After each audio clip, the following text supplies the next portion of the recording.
ಇನ್ನು ಟಿಪ್ಪು ಜಯಂತಿಯನ್ನು ಮತ್ತೆ ಆರಂಭಿಸುವಂತೆ ಪ್ರಸ್ತಾಪಿಸಲು ನಿರ್ಧಾರ. ವಿಧಾನಸಭೆಯಲ್ಲಿ ಇಂದು ಪ್ರಸ್ತಾಪ ಮಾಡಲಿರುವ ಕಾಶಪ್ಪನವರ್.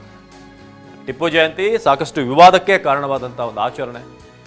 ವಿಧಾನಸಭೆಯಲ್ಲಿ ಮತ್ತೆ ಇದನ್ನ ಪ್ರಸ್ತಾಪ ಮಾಡಲಿದ್ದಾರೆ ಕಾಶಪ್ಪನವರ್. ಗಮನ ಸೆಳೆಯುವ ಸೂಚನಾ ಕಲಾಪದಲ್ಲಿ ಪ್ರಸ್ತಾಪ ಮಾಡೋಕೆ ಸಜ್ಜಾಗಿದ್ದಾರೆ. ಟಿಪ್ಪು ಜಯಂತಿ ಕುರಿತು ಸೂಚನೆ ಪಟ್ಟಿಯಲ್ಲಿ ಸೇರ್ಪಡೆ.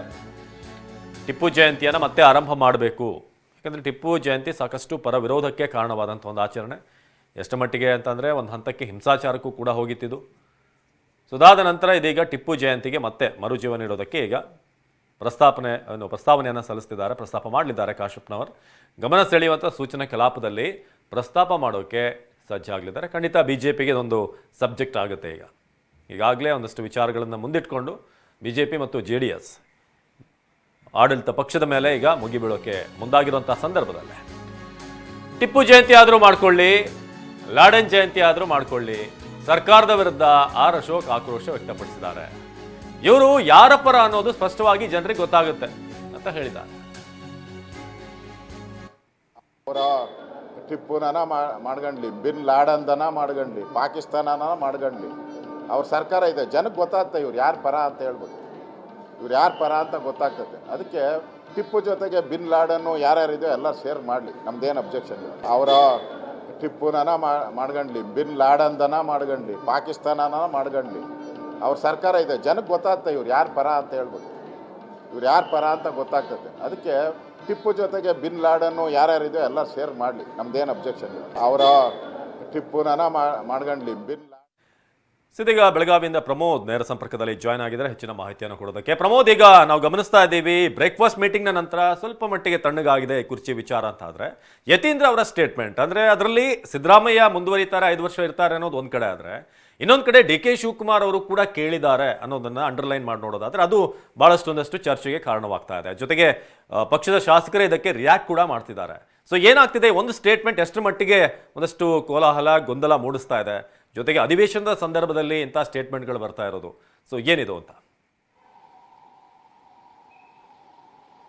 ಅವಿನಾಶ್, ಈಗ ಬೇರೆ ಯಾರೋ ಮಾತನಾಡಿದ್ರೆ, ಬೇರೆ ಯಾರೋ MLCಗಳು ಮಾತನಾಡಿದ್ರೆ ಸಹಜವಾಗಿ ಅದಕ್ಕೆ ಇಷ್ಟೊಂದು ಗಾಂಭೀರ್ಯ ಅಥವಾ ಇಷ್ಟೊಂದು ಮಹತ್ವ ಸಿಗ್ತಾ ಇರ್ತೋ ಅಥವಾ ಇಲ್ವೋ ಬೇರೆ ವಿಚಾರ. ಆದರೆ ಯತೀಂದ್ರ ಕೇವಲ MLC ಅಲ್ಲ, ಹಾಲಿ ಮುಖ್ಯಮಂತ್ರಿ ಸಿದ್ದರಾಮಯ್ಯನವರ ಪುತ್ರ ಅನ್ನುವಂಥದ್ದು ಕೂಡ ಒಂದು ವಿಶೇಷವಾದಂಥ ಒಂದು ಈ ಸಂದರ್ಭದಲ್ಲಿರುವಂಥ ವಿಶೇಷವಾದಂಥ ಒಂದು ವಿಶೇಷಣ. ಅವರ ಹೆಸರು ಮುಂದೆ ಯತೀಂದ್ರ ಸಿದ್ದರಾಮಯ್ಯ ಅನ್ನುವಂಥದ್ದೇ ಒಂದು ವಿಶೇಷವಾದಂಥ ಒಂದು ಲಕ್ಷಣ ಮತ್ತು ವಿಶೇಷಣ. ಈ ಒಂದು ಕಾರಣಕ್ಕೋಸ್ಕರ ಅವರ ಹೇಳಿಕೆ ಸಹಜವಾಗಿಯೇ ಕಾಂಗ್ರೆಸ್ ಪಕ್ಷದಲ್ಲಿ ಬಹುದೊಡ್ಡ ಚರ್ಚೆಯನ್ನು ಹುಟ್ಟಾಕಿದೆ. ಅದರಲ್ಲೂ 5 ವರ್ಷ ನಮ್ಮ ತಂದೆ ಮುಖ್ಯಮಂತ್ರಿ ಆಗಿರ್ತಾರೆ ಅನ್ನುವಂಥ ಪದೇ ಪದೇ ಒತ್ತಾಗಿ ಹೇಳ್ತಾ ಇರುವಂಥ ಮಾತೇನಿದೆ, ಅದು ಕಾಂಗ್ರೆಸ್ ಪಕ್ಷದ ಇನ್ನಿತರ ನಾಯಕರಿಗೆ, ಪ್ರಮುಖವಾಗಿ DK ಶಿವಕುಮಾರ್ ಆಪ್ತ ಬಣಕ್ಕೆ ಅದು ಸಹ್ಯ ಆಗಿಲ್ಲ. ಯಾಕೆಂದರೆ ಒಂದು ಕಡೆಗೆ ಈ ಮುಖ್ಯಮಂತ್ರಿ ಕಾಳಗ ಅಥವಾ ಮುಖ್ಯಮಂತ್ರಿ ಕುರ್ಚಿಗೆ ಸಂಬಂಧಪಟ್ಟಂಥ ಹೇಳಿಕೆಗಳು ನಿರಂತರವಾಗಿ ಬರ್ತಾ ಇದೆ.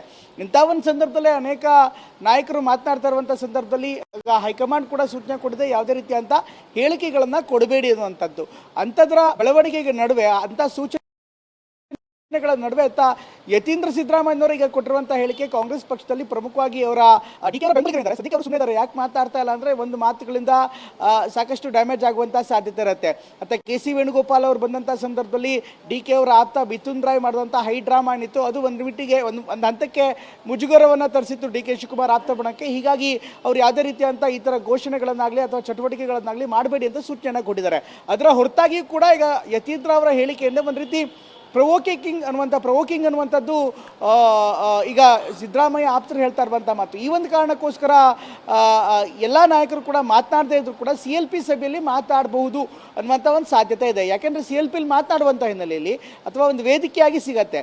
ಇಂಥ ಒಂದು ವಿಚಾರಗಳನ್ನು ಚರ್ಚೆ ಮಾಡೋದಕ್ಕೆ CLP ಉತ್ತಮವಾದಂಥ ವೇದಿಕೆ. ಆದರೆ ಶಾಸಕರಿಗೆ ಅಥವಾ ಪರಿಷತ್ ಸದಸ್ಯರಿಗೆ CLPಲಿ ಮಾತಾಡೋಕ್ಕೆ ಅವಕಾಶ ಕೊಡ್ತಾರಾ, ಅದು ಇನ್ನೂ ಕೂಡ ಯಾರಿಗೂ ಕೂಡ ಹೇಳಿಲ್ಲ. ಮುಖ್ಯಮಂತ್ರಿಗಳು ಅದರ ಅಧ್ಯಕ್ಷರಾಗಿರುವಂಥ ಹಿನ್ನೆಲೆಯಲ್ಲಿ ಮುಖ್ಯಮಂತ್ರಿಗಳು ತೀರ್ಮಾನ ಮಾಡ್ತಾರೆ. ಬಹುಶಃ ಒಂದು ವೇಳೆ ಅವಕಾಶ ಕೊಡದೇ ಇದ್ದರೆ ಎದ್ದು ನಿಂತು ಮಾತನಾಡ್ತಾರ ಶಾಸಕರು, ಅದೆಲ್ಲವೂ ಕೂಡ ಕಾದು ನೋಡಬೇಕಾಗುತ್ತೆ. ಒಟ್ಟಿನಲ್ಲಿ ಇವರ ಹೇಳಿಕೆ ಏನಿದೆ ಖಂಡಿತವಾಗ್ಲೂ ಕಾಂಗ್ರೆಸ್ ಮನೆಯ ಕೊಳದಲ್ಲಿ ಒಂದು ಕಲ್ಲಸದಂತೆ ಆಗಿದೆ. ಅವಿನಾಶ್, ಧನ್ಯವಾದ ಪ್ರಮೋದ್ ಮಾಹಿತಿಗಾಗಿ.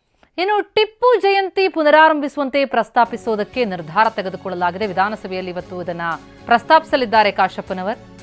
ಗಮನ ಸೆಳೆಯುವ ಸೂಚನಾ ಕಲಾಪದಲ್ಲಿ ಈ ವಿಚಾರವನ್ನು ಪ್ರಸ್ತಾಪಿಸುವುದಕ್ಕೆ ಸಜ್ಜಾಗಿದ್ದಾರೆ. ಟಿಪ್ಪು ಜಯಂತಿಯ ಕುರಿತು ಸೂಚನೆ ಪಟ್ಟಿಯಲ್ಲಿ ಸೇರ್ಪಡೆಯಾಗಿದ್ದು ವಿಧಾನಸಭೆಯ ಕಾರ್ಯಕಲಾಪದ ಪಟ್ಟಿಯಲ್ಲೂ ಕೂಡ ಇದು ಸೇರ್ಪಡೆಯಾಗಿದೆ. ಮತ್ತೆ ಟಿಪ್ಪು ಜಯಂತಿ ಮುನ್ನೆಲೆಗೆ ಬರ್ತಾ ಇದೆ.